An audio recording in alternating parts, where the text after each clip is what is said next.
Салют, ребятки. Салют, ребятки. В общем, стоим мы такие на перекрестке улицы Петра Алексеева, Пирогова. И кто здесь частенько ездит, наверное, наблюдает огромную пробку, которая вон там в зеркале, возможно, видна.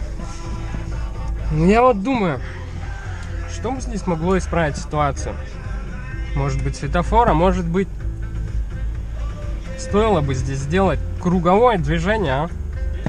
Как вы думаете? Я вот считаю, что вполне реально здесь было бы сделать круг. Ну вот, эту хрень бы перенести, конечно, но это, наверное, проблема. Вот этот треугольник сделать круговым движением. Ну, так проезжаешь, поворачиваешь и едешь без проблем.